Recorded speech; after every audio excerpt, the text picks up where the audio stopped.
अब हम लोग करने जा रहे हैं चैप्टर 17 के माइंड मैप को। तो सबसे पहले हम समझ लेते हैं कि पॉवर्टी क्या होती है। एक इंसान के पास पैसा नहीं है अपनी बेसिक नेसेसिटी को पूरा करने के लिए।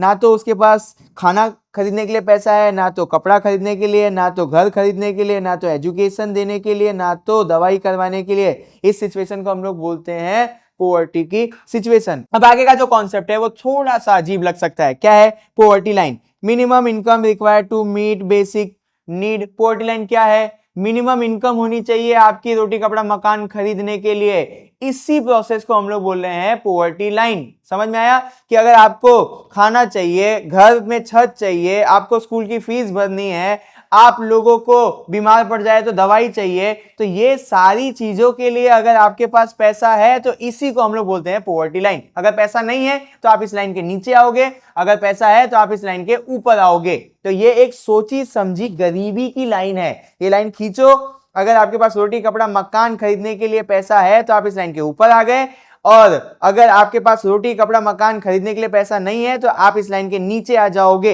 समझ में आया क्या है पॉवर्टी लाइन? आगे देखो, हमारे देश के अंदर गरीबी क्यों है? Reason for poverty in India, क्योंकि एग्रीकल्चर के अंदर ज्यादा पैसा है नहीं। ज्यादातर लोग क्या कर रहे हैं हमारे देश के अंदर? खेती, और उसके अंदर पैसा है नहीं तो लोग क्या रह रहे हैं? गरीब रह रहे हैं। अब लोग यानी एग्रीकल्चर के अंदर फार्मर गरीब क्यों रह रहे हैं? क्योंकि वहां पे इरिगेशन फैसिलिटी नहीं है, पानी नहीं है खेतों के अंदर, जिसकी वजह से वो ज्यादा उगा नहीं पाते हैं, तो प्रोडक्शन कम है। तो अगर प्रोडक्शन कम है, वो अच्छे से खेती नहीं कर पाएंगे, तो किसान क्या रह जाएगा?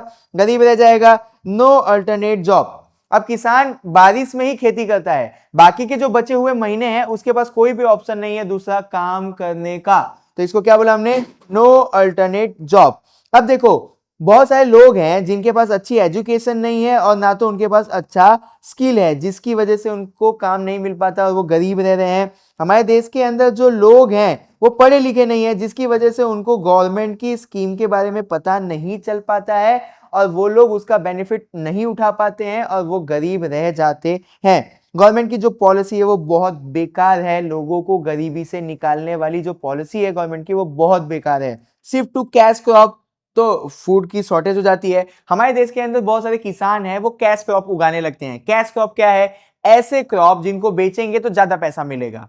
तो जो किसान है वो क्या उगा रहे हैं? Cash crop. तो हमारे देश के अंदर फूड की शॉर्टेज हो जाएगी। अब फूड के अंदर क्या आ गया? आपका चावल आ गया, आपका गेहूं आ गया, दाल आ गया, ये सब किसके अंदर आ गया? फूड के अंदर आ गया। तो ये सारी चीजें कोई उगाएगा नहीं तो इनकी कमी पड़ जाएगी।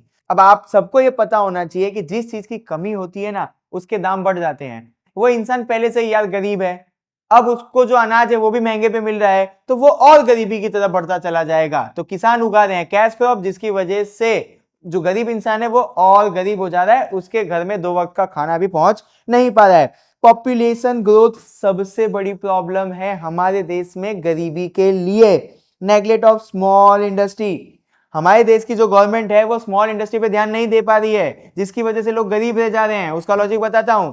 बड़ी बड़ी जो कंपनी है वो बड़ी भले होती हैं, बट उनसे ज्यादा काम नहीं मिल पाता है लोगों को। ऐसा क्यों है? क्योंकि जो बड़ी कंपनी है वो मशीन से काम करती है, तो इंसान वहां पे कहां पे जाएगा काम करने? सारा काम कौन कर देगा? मशीन कर देगी। अब जो छोटी कंपनी है उसका मालिक जो है उसके पास इतना पैसा है ही नहीं, तो वो काम किससे करवाएगा? इंसानों से। तो छोटी कंपनी ज्यादा काम देती है, बड़ी कंपनी मशीनों से काम करवा लेती है, जिसकी वजह से वहां पे इंसान को निकाल दिया जाता है। जब इंसान के पास काम नहीं होगा तो क्या हो जाएगा? गरीब हो जाएगा। टेक्नोलॉजिकल अनएम्प्लॉयमेंट, हमारे देश के अंदर जो लोग हैं उनको टेक्नोलॉजी का इतना ज्यादा नॉलेज नहीं है, जिसकी वजह से उनको काम नहीं मिल पाता है। तो ये सारे कारण हैं जिनकी वजह से हमारे देश के अंदर गरीबी है। अब यहाँ पे हम लोग पढ़ने जा रहे हैं characteristic of people below the poverty line. अब जो भी इंसान पॉवर्टी लाइन के नीचे आते हैं तो उनकी कैरेक्टरिस्टिक क्या होती है? पहला, cannot get 2 meals a day, जिसके घर में 2 वक्त का खाना नहीं मिल पा रहा है उसको हम लोग क्या बोलते हैं? गरीब बोलते हैं। नो प्रॉपर हाउस, जिसके पास अच्छा घर भी नहीं है उसको हम लोग क्या बोल रहे हैं? गरीब बोल रहे हैं। इलिटरेट, जो इंसान पढ़ा लिखा नहीं है वो भी गरीब कहलाएगा, क्योंकि वो बहुत सारी चीजों का फायदा नहीं उठा पाएगा तो वो गरीबी की तरफ ही बढ़ेगा। Poor health and mail nutrition, एक इंसान को अगर अच्छा खाना नहीं मिल पा रहा है तो वो भी गरीब कहलाएगा। हाई डेथ रेट, जब एक इंसान को अच्छा खाना नहीं मिल पाएगा तो उसके घर में जो डेथ रेट है वो ज्यादा हो जाएगी, तो वैसे घर को, वैसे लोगों को भी हम लोग क्या बोलेंगे? गरीब बोलेंगे। चाइल्ड लेबर, जिसके घर में छोटे बच्चे भी काम करने जा रहे हैं, हम लोग उसको क्या बोलेंगे? गरीब बोलेंगे, और वो पॉवर्टी लाइन के नीचे आएंगे। लो इनकम, ये तो बहुत आसान है, जिसके घर में ज्यादा पैसा नहीं आ रहा है वो पॉवर्टी लाइन के नीचे आएगा। Lack of clean water and sanitation, जिसके घर में बाथरूम नहीं है, पीने का साफ पानी नहीं आ पा रहा है, इनको भी हम पॉवर्टी लाइन के नीचे ही गिनते हैं। सोशल एक्सक्लूजन, ये लोग समाज से काफी कटे हुए हैं, ऐसे लोगों को भी हम लोग गरीब ही बोलेंगे और पॉवर्टी लाइन के नीचे ही आएंगे। अब हम लोग जान लेते हैं टाइप्स ऑफ पॉवर्टी। दो टाइप की पॉवर्टी होती है, एब्सोल्यूट पॉवर्टी और रिलेटिव पॉवर्टी। एब्सोल्यूट पॉवर्टी क्या है? Can not afford basic need, जो इंसान रोटी कपड़ा मकान का भी जुगाड़ नहीं कर पाएगा, हम लोग उसको क्या बोलेंगे? एब्सोल्यूट पुअर बोलेंगे। अब ये जो दूसरा वाला है, अन लेस देन अदर, इसको अगर आपको समझना है तो ऐसा समझो कि मेरी इनकम है 1 लाख रुपए और मेरे भाई की इनकम है 2 लाख रुपए, तो मैं मेरे भाई से गरीब हूं। यहाँ पे क्या कर रहे हैं हम लोग? कंपेयर कर रहे हैं अपनी इनकम को हमसे ऊंचे वालों के साथ और हमसे नीचे वालों के साथ। मेरी बहन है वो 50,000 कमा रही है, मैं 1 लाख रुपए कमा रहा हूं, मेरा भाई 2 लाख रुपए कमा रहा है, तो मैं मेरे भाई से गरीब हूं, पर मैं मेरी बहन से अमीर हूं, क्योंकि मेरी बहन की 50,000 सैलरी है, मेरी 1 लाख सैलरी है। तो इस सिचुएशन को हम लोग बोलते हैं रिलेटिव पॉवर्टी। अब एब्सोल्यूट पॉवर्टी के अंदर जो दूसरी लाइन है कि सर्वाइवल में भी प्रॉब्लम आती है, इंसान के पास पैसा ही नहीं है कि वो रोटी कपड़ा मकान खरीद सके, तो सर्वाइवल की प्रॉब्लम आती है, उस सिचुएशन को हम लोग डालते हैं एब्सोल्यूट पॉवर्टी के अंदर। स्टैंडर्ड ऑफ लिविंग, यहाँ पे लोग लड़ते रहते हैं कि यार आईफोन 10 ले लिया, आईफोन 15 लेना है, 16 लेना है, तो यहाँ पे स्टैंडर्ड ऑफ लिविंग के लिए लड़ाई होती है। मिनिमम इनकम, इनके पास मिनिमम इनकम भी नहीं होता है, किसके पास? एब्सोल्यूट पॉवर्टी वाले लोगों के पास। इनकम ऑफ सोसाइटी, यहां पे कंपेयर किया जाता है इनकम ऑफ सोसाइटी कि शर्मा जी के घर में 4 लाख रुपए आ रहा है, चौधरी जी के घर में 8 लाख रुपए आ रहा है, तो रिलेटिव पॉवर्टी के अंदर हम लोग सोसाइटी की इनकम को कंपेयर करते हैं। लेक असेंशियल, इनके पास कोई भी असेंशियल चीजें नहीं होती हैं। Has the basic but is poorer than other, इनके पास बेसिक चीजें होती हैं रिलेटिव पॉवर्टी वालों के पास, बट वो अपने आप को कंपेयर कर रहे होते हैं दूसरे लोगों के साथ जो भी उनसे ऊपर होते हैं। एक्सट्रीम डेप्रीवेशन, यानी ये पूरा एक्सट्रीम डेप्रीवेशन वाली सिचुएशन है, इनके पास कुछ भी नहीं होता है। सोशल इनइक्वालिटी, इनके पास चीजें होती हैं बट किसी से कम होती है, किसी से ज्यादा होती हैं, तो समाज की इनइक्वालिटी को बता रहा होता है, उसको हम लोग बोलते हैं रिलेटिव पॉवर्टी। अब यहाँ पे बोर्ड आपको एक सवाल पूछती है कि illiteracy root cause of poverty, यानी आप अगर अनपढ़ हो, पढ़े लिखे नहीं हो, तो आप गरीब रह जाओगे, क्योंकि ये सबसे मेन कारण है गरीबी का। अब इसका मैं आपको आंसर देता हूं। नो एजुकेशन, नो स्किल, लो पेड जॉब, आपके पास एजुकेशन नहीं है मतलब आपके पास स्किल नहीं है, जिससे आपको जो इनकम है वो भी कम मिलेगी। Cycle of poverty continuous in family, अच्छा मान लो कि एक जो घर है उसके अंदर लोगों के पास इनकम नहीं है, तो वो बेचारे अपने सारे बच्चों को काम पे भेज देंगे, वो पढ़ाई लिखाई पे ध्यान नहीं दिलवाएंगे, तो ये लोग है ना एक साइकिल में फंस गए हैं। ये लोग क्या करते हैं कि अपने बच्चों को काम करने भेज देते हैं ताकि वो गरीबी से बाहर आ सके, बट ये लोग ये भूल गए हैं कि बच्चों को अगर वो लोग एजुकेशन नहीं देंगे तो उनकी स्किल नहीं डेवलप होगी, जिससे वो ज्यादा कमा नहीं पाएंगे। अगर उनकी यही सोच रह गई कि बच्चे पैदा हुए हमारी गरीबी कैसे दूर होगी, बच्चों को काम पे भेज दो, तो वो गरीबी कभी दूर नहीं होगी, वो एक साइकिल बन जाएगा जिससे उनकी पूरी पीढ़ी हमेशा गरीब रहेगी। Uneducated people can not access government help, अब जो पढ़े लिखे लोग नहीं है उनको गवर्नमेंट के बहुत सारे फायदे नहीं मिल पाते हैं। तो यहाँ पे मैंने इसका माइंड मैप भी आपको करवा दिया। अब एक जो सवाल है बोर्ड आपसे पूछती है, poor live in rich India, हमारा देश है वो अमीर है बट इसके अंदर बहुत सारे गरीब रहते हैं, ये सवाल है। पहला देखो, India is rich in resource but many poor people, देखो इंडिया के पास सारे रिसोर्स हैं बट हमारे देश की आबादी बहुत ज्यादा है। हमारे देश में 150 करोड़ की आबादी है, उसमें से 80 करोड़ लोग गरीब हैं। हमारे पास रिसोर्स भी बहुत ज्यादा है बट उस रिसोर्स के सामने बहुत ज्यादा गरीब लोग भी हैं। आगे पढ़ते हैं, रिच पुअर गैप वाइड, हमारे देश में 150 करोड़ लोग हैं, 150 करोड़ में से 30 करोड़ अमीर लोग हैं, बाकी 120 करोड़ नॉर्मल लोग हैं, तो अमीर और गरीब का गैप काफी बड़ा है। पॉवर्टी ड्यू टू इलिटरेसी, हमारे देश में लोग पढ़ नहीं पा रहे हैं अच्छे से, जिसकी वजह से उनकी स्किल नहीं ग्रो कर पा रही है और वो गरीब रह जा रहे हैं। अनएम्प्लॉयमेंट एंड इनइक्वालिटी, अगर वो पढ़े लिखे नहीं होंगे तो उनको काम नहीं मिलेगा, मतलब वो अनएम्प्लॉयड रह जाएंगे, जिसकी वजह से उनको समाज में इनइक्वालिटी फेस करनी पड़ेगी पैसे के लेवल पे। अब उनके पास काम है नहीं तो कुछ कमाते नहीं है, तो उनको कंपेयर किया जाएगा जो कमाते हैं, तो इनइक्वालिटी भी होती रहेगी पैसे को लेकर। तो ये आपका आंसर था किसका? Poor live in rich India. अब बोर्ड आपसे एक सवाल पूछेगी कि पोवर्टी इन रूरल एरिया, गांव के अंदर गरीबी क्यों है? तो यहाँ पे जो मैंने वर्ड लिखा हुआ है dependency on seasonal farming, dependency on seasonal farming का मतलब ये है कि बहुत सारे गांव हैं जहां पे खेती की जाती है सिर्फ बारिश के सीजन में। क्यों? क्योंकि उनके पास 12 महीने पानी का सप्लाई नहीं है। तो जब बारिश होगी तब वो खेती करेंगे, तब उनके पास काम होगा। बारिश चली जाएगी, उनके पास काम नहीं होगा, तो वो अनएम्प्लॉयड रहते हैं। तो पहला ये कारण है गरीबी का कि 12 महीने में वो 6 महीने काम करते हैं और 6 महीने बेकार बैठे रहते हैं। तो आप ही सोच के देखो कि एक इंसान 6 महीने काम करेगा, उसी 6 महीने से दूसरे 6 महीने वो अपने खर्चे को चलाएगा, तो वो कभी अमीर नहीं बन पाएगा।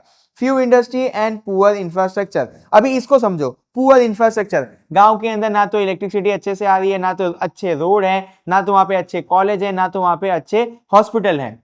तो अगर गांव के अंदर इलेक्ट्रिसिटी 24 घंटे नहीं है तो वहां पे कोई भी इंडस्ट्री नहीं जाएगी। जब गांव के अंदर फैक्ट्री नहीं जाएगी तो गांव के अंदर किसी को काम नहीं मिलेगा। जब लोगों को काम नहीं मिलेगा तो वो पैसे कैसे कमाएंगे? वो गरीब रह गए। आगे देखो, इलिटरेसी एंड सोशल प्रॉब्लम। देखो, गांव में बहुत सारे लोग हैं जो पढ़ाई पे ध्यान नहीं देते हैं, जिससे उनकी स्किल डेवलप नहीं हो पा रही है। आप उसके आगे का चेन जान गए, स्किल डेवलप नहीं होगा तो अच्छा खासा पैसे वाला काम उनको मिलेगा ही नहीं। और हमारे देश के अंदर कास्ट सिस्टम की वजह से भी बहुत सारे लोग गरीब रह जा रहे हैं। Lack of awareness of the government scheme. गांव के अंदर बहुत सारे लोग हैं जिनको गवर्नमेंट की बहुत सारी स्कीम पता ही नहीं है। जब उनको गवर्नमेंट की स्कीम पता ही नहीं है तो वो अपने आप को गरीबी से कैसे बाहर निकालेंगे? क्योंकि उनको गवर्नमेंट का कोई भी स्कीम का फायदा मिल ही नहीं पा रहा है। तो इस तरीके से हम लोग बोल सकते हैं कि गांव के अंदर गरीबी है। अब जो आगे का क्वेश्चन है कि सॉल्यूशन पोवर्टी एलिवेशन प्रोग्राम, यानी पोवर्टी को दूर करने के लिए कौन कौन से प्रोग्राम लाए गए हैं। तो सबसे पहला प्रोग्राम है एम्प्लॉयमेंट जनरेशन। देश में काम जनरेट करना चाहिए गवर्नमेंट को। सेल्फ एम्प्लॉयमेंट, अगर देश में गवर्नमेंट काम जनरेट नहीं कर पा रही है तो उनको ऐसी स्कीम लानी चाहिए जिससे मैं और आप जैसे लोग जाके बिजनेस करें। तो हम लोग उसको क्या बोलेंगे? Self employment. तो हम लोग बिजनेस कब खोलेंगे? जब हमको लोन सस्ते पे मिलेगा। आगे क्या बोला? Skill development. अब गवर्नमेंट को ध्यान देना चाहिए कि हमारे देश के जो लोग हैं उनका स्किल डेवलप हो ताकि उनको काम मिल सके। एजुकेशन फॉर ऑल, सारे लोगों को पढ़ाई करवानी चाहिए गवर्नमेंट के द्वारा, तभी वो काम लायक बनेंगे। हेल्थ केयर, अब गवर्नमेंट को लोगों के हेल्थ पे भी ध्यान देना चाहिए क्योंकि एक हेल्दी इंसान ही काम कर सकता है। एक इंसान अनहेल्दी है तो वो काम क्या करेगा? तो गवर्नमेंट अगर हेल्थ केयर पे ध्यान देगी तो इंसान हेल्दी रहेगा और वो काम करेगा। हाउसिंग स्कीम, गवर्नमेंट को ऐसी स्कीम लाना चाहिए ताकि गरीब इंसान को भी घर मिल सके। फूड सिक्योरिटी, फूड सिक्योरिटी का मतलब ये नहीं होता है कि खाने को सड़ने से बचाना है। फूड सिक्योरिटी का मतलब ये होता है कि गवर्नमेंट ये ध्यान रखे कि हमारे देश के अंदर कोई भी भूखा ना सोए। तो गवर्नमेंट ने इसका सॉल्यूशन निकाला है। एक सिस्टम है जिसको हम लोग बोलते हैं PDS, public distribution system, ration card की दुकान वाला सिस्टम। गवर्नमेंट ने राशन कार्ड की दुकान खोल दी और बोला गरीबों को कि आप यहाँ पे जाना, आप लोगों को 2 से 5 रुपए किलो हम लोग अनाज प्रोवाइड करवा देंगे। तो ये कौन सा स्कीम था? फूड सिक्योरिटी वाला स्कीम या फिर प्रोग्राम था। वुमेन एम्पावरमेंट, अब ऐसा हुआ कि आदमी अगर घर की गरीबी दूर नहीं कर पा रहा है तो हम लोगों को क्या करना चाहिए? औरतों को भी ताकतवर बनाना चाहिए, शायद वो गरीबी से बाहर निकाल दें।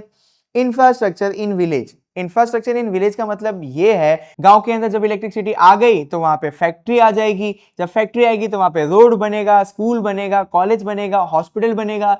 तो ये सारी जब चीजें बनेंगी तो लोगों को काम तो मिलेगा ही ना, तो वहां पे लोगों की गरीबी भी दूर हो जाएगी। अब अगला जो टॉपिक है poverty alleviation programme in India. इस टॉपिक को पढ़ाने के पहले मैं आपको ये बता देता हूं कि ये टॉपिक के अंदर बहुत सारे स्कीम हैं। अब वो स्कीम के नाम आप लोगों को याद नहीं होंगे तो मैंने इसके लिए एक कहानी बनाई है। 5 मिनट की वीडियो है, उस 5 मिनट की वीडियो में मैंने कहानी बनाई हुई है। उस कहानी से आपको सारे स्कीम के नाम याद हो जाएंगे। तो डिस्क्रिप्शन में लिंक डाल दूंगा, देख लेना, सारे स्कीम के नाम याद हो जाएंगे। अब पोवर्टी एलिवेशन प्रोग्राम के अंदर गवर्नमेंट ने बहुत सारे टाइप लाए कि हम लोग इन इन तरीके से देश की गरीबी दूर कर देंगे। तो पहला क्या तरीका है कि वेज बेस, अब वेज बेस को मैं आपको समझा देता हूं कि गवर्नमेंट ने ऐसा बोला कि अब हम लोग क्या करते हैं कि रोड बनवाते हैं। जब हम रोड बनवाएंगे तो हमको इंसानों की जरूरत पड़ेगी, तो हम लोग इंसानों को काम देंगे और डेली हम लोग क्या करेंगे, उनका पेमेंट, उनकी सैलरी दे देंगे। एक दिन एक इंसान आएगा, वो रोड बनाएगा और उसका जो भी होता है हम लोग उसको शाम को पैसा दे देंगे। तो इस प्रोग्राम को हम लोग बोलेंगे, इस टाइप को हम लोग बोलेंगे वेज बेस। आगे देखो, सेल्फ एम्प्लॉयमेंट। अब गवर्नमेंट क्या करेगी कि हम और आप जैसे लोगों को ऐसा बोलेगी कि आप जाओ और जाके खुद का बिजनेस डालो। तो इसको क्या बोला गया, सेल्फ एम्प्लॉयमेंट। इसका बेस्ट एग्जांपल है मिशन मंगलम वाला scheme. Food security, food security मतलब कि अब देश के सारे लोगों के पास खाना पहुंचेगा, मतलब देश के सारे लोगों के घरों में खाना पहुंचेगा। इसका बेस्ट एग्जांपल है मां अन्नपूर्णा योजना। अब सोशल सिक्योरिटी, सोशल सिक्योरिटी मतलब वो जो कास्टिज्म वाला सिस्टम था, उसकी वजह से अगर लोगों को काम नहीं मिल पा रहा है तो उसका भी हम लोग कोई ना कोई सॉल्यूशन लेके आएंगे, ऐसा गवर्नमेंट ने बोला। अर्बन पोवर्टी रिडक्शन, जो शहर के अंदर गरीबी हो रही है उसको भी घटाना पड़ेगा। ठीक है, तो ये हो गए आपके टाइप्स।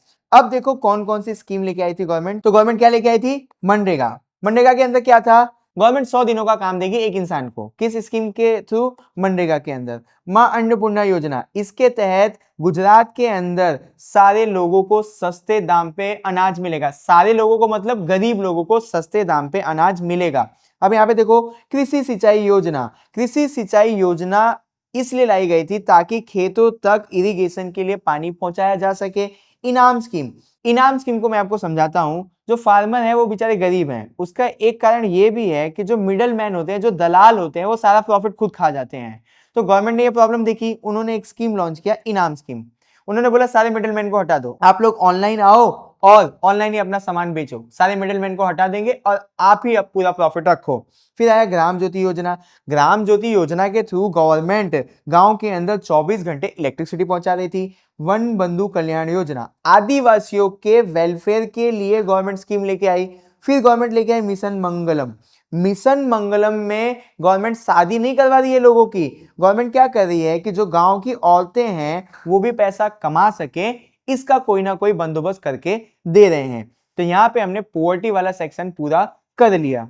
अब अनएम्प्लॉयमेंट वाले सेक्शन को कर लेते हैं। When people are willing to work but can not find job, एक इंसान को काम करने की इच्छा है, उसके पास क्वालिफिकेशन भी है, उसका मन भी है, फिर भी उसको काम नहीं मिल पा रहा है, हम लोग इस सिचुएशन को बोलते हैं अनएम्प्लॉयमेंट की सिचुएशन। अब अनएम्प्लॉयमेंट कैसे होती है, क्यों होती है, यानी रीजन फॉर अनएम्प्लॉयमेंट। पहला, आबादी जो बढ़ रही है, एक सीट ही है काम करने के लिए और 10 लोग पैदा हो गए, तो कहां से 9 लोगों को काम मिलेगा। तो जो आबादी बढ़ रही है उसकी वजह से भी अनएम्प्लॉयमेंट की प्रॉब्लम आती है।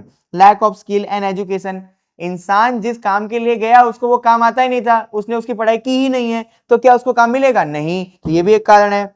लो इंडस्ट्रियल इन्वेस्टमेंट, हमारे देश में ज्यादा फैक्ट्री नहीं खुल रही है, जब ज्यादा फैक्ट्री नहीं खुलेगी तो लोगों को कहां से काम मिलेगा। वीक प्लानिंग, एम्प्लॉयमेंट जनरेट करने की जो गवर्नमेंट की प्लानिंग है वो बकवास है हमारे देश में। लेबर इमोबिलिटी, मान लो कि मैं गांव में रहता हूं और मुझे शहर में काम मिल रहा है, बट मैं शहर में नहीं जाऊंगा, क्यों, क्योंकि मेरे को मेरी बीबी से बहुत ज्यादा प्यार है। तो लेबर जो है वो इमोबिलिटी का शिकार है, जिसकी वजह से उसको काम नहीं मिल पा रहा है। लो एग्रीकल्चर प्रोडक्टिविटी, लो एग्रीकल्चर प्रोडक्टिविटी के अंदर ऐसा है कि भाई खेतों तक पानी नहीं पहुंचता है, तो किसान 6 महीने काम करता है और 6 महीने बेचारा अनएम्प्लॉयड रहता है। तो ये सारे रीजन है किसके, अनएम्प्लॉयमेंट के। अब इफेक्ट क्या पड़ता है इससे, तो इंसान गरीब हो जाता है। जब हमारे पास काम नहीं रहेगा तो हमारी इनकम बंद हो जाएगी, तो हम क्या हो जाएंगे, गरीब हो जाएंगे। अब इंसान क्राइम के अंदर चला जाता है, मतलब चोरी चकारी करने लगता है, ड्रग्स लेने लगता है। अब मेंटल स्ट्रेस भी आ जाता है। अब एक इंसान जो कमा नहीं रहा है भैया, उसको कितना प्रेशर होगा। ब्रेन ड्रेन, इसको मैं समझाता हूं। जैसे हमारे देश में काम तो है नहीं, अब मैं स्मार्ट आदमी हूं तो मैं अमेरिका में चला गया काम करने, तो इस प्रोसेस को हम लोग बोलते हैं ब्रेन ड्रेन, कि स्मार्ट लोग अपने देश को छोड़ के चले जाते हैं दूसरे देश में काम करने। जैसे आपने देखा होगा कि अमेरिका की बहुत बड़ी बड़ी कंपनी है, वहां पे इंडियंस हैं बड़े बड़े पोस्ट पे, ये अच्छी बात नहीं है। हमारे देश के स्मार्ट लोग वहां चले गए क्योंकि हमारे देश में काम ही नहीं है, गंदी बात है ये। वीक इकोनॉमी, जब देश में लोगों को काम नहीं मिलेगा इसका मतलब ये है कि देश आगे नहीं ग्रो कर पा रहा है, तो इकोनॉमी क्या हो जाएगी, वीक हो जाएगी। लो लिविंग स्टैंडर्ड, मैं लाख रुपए कमा रहा था तो मैं ये सैमसंग का फोन चला रहा हूं, अब मैं 10,000 रुपए कमाऊंगा तो मैं कोई डब्बा वाला फोन नहीं चलाऊंगा। तो अगर मेरे पास काम नहीं होगा तो मैं क्या करूंगा, अपनी स्टैंडर्ड ऑफ लिविंग को नीचे गिरा दूंगा। तो ये सब इफेक्ट पड़ता है किसकी वजह से, अनएम्प्लॉयमेंट की वजह से। अब यहाँ पे हम लोग जान लेते हैं टाइप्स ऑफ अनएम्प्लॉयमेंट। तो सीजनल अनएम्प्लॉयमेंट होता है, फ्रिक्शनल अनएम्प्लॉयमेंट होता है, स्ट्रक्चरल अनएम्प्लॉयमेंट होता है, डिस्कस्ड अनएम्प्लॉयमेंट होता है, इंडस्ट्रियल अनएम्प्लॉयमेंट होता है, एजुकेटेड अनएम्प्लॉयमेंट होता है। टोटल 6 टाइप की अनएम्प्लॉयमेंट आपकी बुक में दिया हुआ है। तो सीजनल, ये ज्यादातर खेती में होता है कि इंसान 6 महीने काम कर रहा है और 6 महीने नल्ला बैठा हुआ है। सीजनल अनएम्प्लॉयमेंट का बेस ये है कि साल में 12 महीने होते हैं, साल के कुछ महीने लोगों के पास काम होता है और कुछ महीने लोगों के पास काम नहीं होता है, हम लोग इसको बोलते हैं सीजनल अनएम्प्लॉयमेंट। फिक्शनल, इसको मैं समझाता हूं। मान लो मैंने एक जॉब छोड़ दी और मैं नई जॉब को ढूंढ रहा हूं। जॉब ढूंढने में मुझे लग गया 2.5 महीना, तो ये जो 2.5 महीने का पीरियड है मैं इसको गिनूंगा फिक्शनल अनएम्प्लॉयमेंट के अंदर। समझ में आया? जब भी हम लोग नई जॉब ढूंढने जाते हैं तो हम लोग कुछ समय के लिए बेरोजगार रहेंगे, तो उसको हम लोग गिनते हैं फिक्शनल अनएम्प्लॉयमेंट के अंदर। अब हम लोग पढ़ लेते हैं स्ट्रक्चरल में से बुलवाया नहीं जाता है, स्ट्रक्चरल अनएम्प्लॉयमेंट के कॉन्सेप्ट को।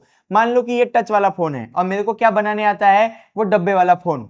तो क्या मैं इसको बना पाऊंगा? नहीं। मेरा जो स्किल है वो इस टेक्नोलॉजी के साथ मैच नहीं कर रहा है, मुझे ये फोन बनाने नहीं आता है। मेरे को कौन सा फोन बनाने आता है? डब्बे वाला।